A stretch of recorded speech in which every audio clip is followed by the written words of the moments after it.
Suryane sampun surup dinane mangkin mupet wis rawuh peteng ana kesenamian uputan pekarian saliang tusana.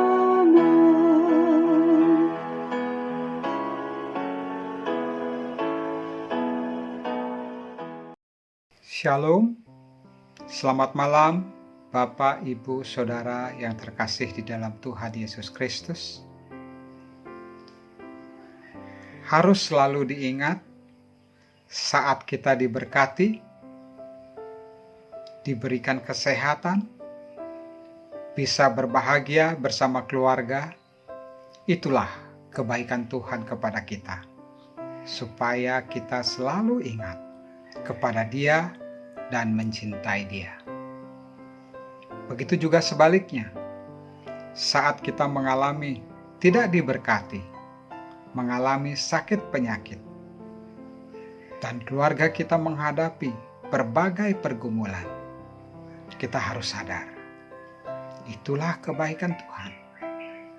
Supaya kita introspeksi diri, sehingga kita menjadi dekat dengan Tuhan, menjadikan Dia sumber kebahagiaan kita. Suka dan duka yang kita alami di dunia ini untuk menyadarkan kita bahwa dunia ini bukan rumah kita. Supaya kita selalu merindukan rumah kita yang sesungguhnya di sorga. Dalam ibadah tutup hari bersama keluarga malam ini, mari kita renungkan firman Tuhan yang kita ambil dalam Puji dan Janji. Yang pertama, Mazmur 14 ayat 3. Mereka semua telah menyeleweng, semuanya telah bejat. Tidak ada yang berbuat baik, seorang pun tidak. Yang kedua, Matius 7 ayat 14.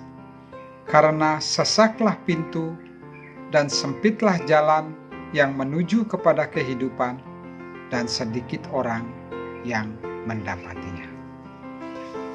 Bapak, Ibu, Saudara yang terkasih dalam Kristus. Di Taman Eden, Tuhan Allah memberi perintah kepada manusia. Semua pohon dalam taman ini boleh kamu makan buahnya dengan bebas.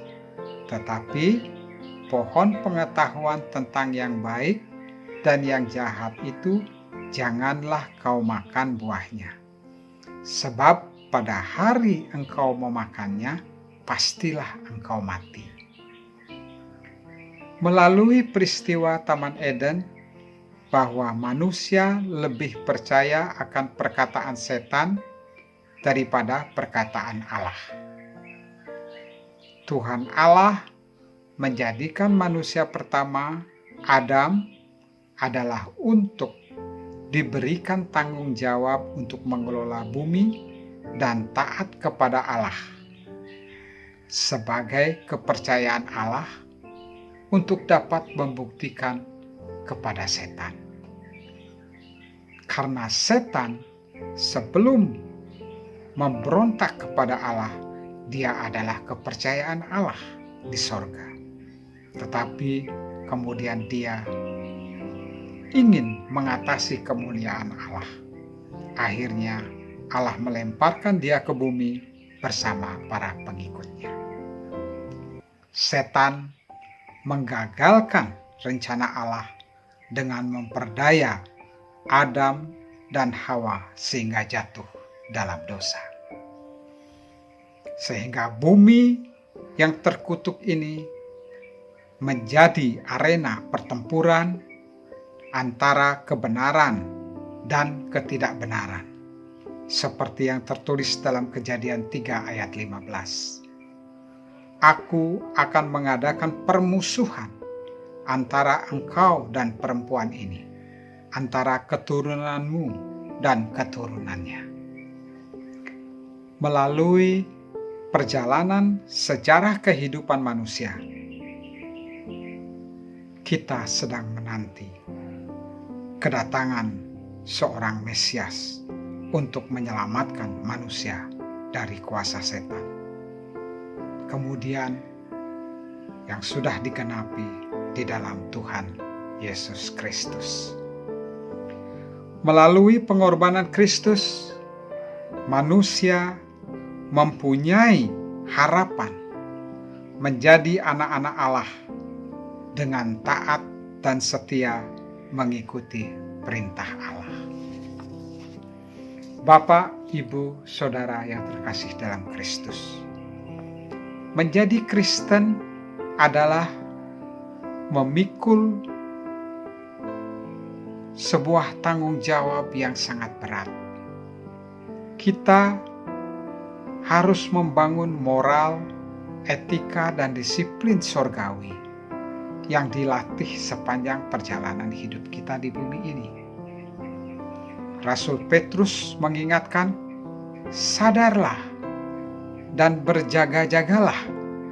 Lawanmu si iblis berjalan keliling sama seperti singa yang mengaum-aum dan mencari orang yang dapat ditelannya.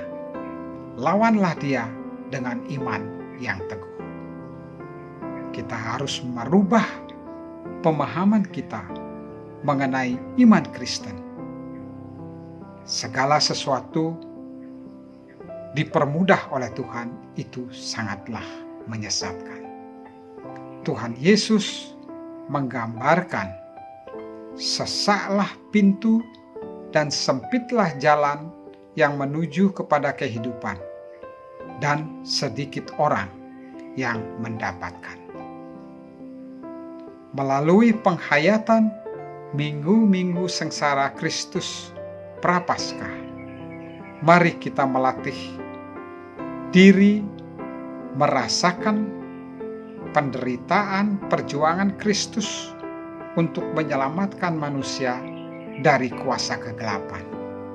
Dengan yang pertama, duduk diam dalam doa setiap hari untuk kita mengikatkan diri kepada Allah. Berlatih puasa untuk merasakan, menyalibkan keinginan daging, karena hidup di dunia ini memerlukan perjuangan dan tekad yang kuat untuk bisa menjadi anak-anak Allah. Jadilah saksi-saksi Kristus yang menebarkan kebenaran dan kedamaian surgawi di dunia yang gelap ini. Amin. Mari kita berdoa. Tuhan Yesus, terima kasih atas firman Tuhan pada malam hari. Supaya kami sadar, kami sebagai orang Kristen, kami sedang menjalani tugas yang berat di dunia ini. Untuk kami menjadi terang di tengah-tengah dunia ini. Harus kami membawa damai sejahtera di tengah-tengah dunia ini. Sehingga ajarkan kami setiap hari untuk kami mengajak keluarga kami untuk selalu berbakti kepadamu, untuk mengikatkan diri kepada Allah, sehingga kami satu roh dengan Allah. Bimbinglah kami Tuhan, ingatkan kami bahwa kuasa kegelapan selalu mengintai kami setiap saat, untuk kami selalu berjaga-jaga dan waspada, sehingga kami dapat Tuhan berjalan bersama Roh Kudus setiap hari. Bimbinglah kami, ampuni setiap dosa dan perbuatan kami yang tidak sesuai dengan kehendak. Inilah doa kami Tuhan. Di dalam nama Tuhan Yesus Kristus kami berdoa dan mengucap syukur. Amin. Demikian renungan kita malam ini semoga menjadi berkat bagi kita semua. Tuhan Yesus memberkati.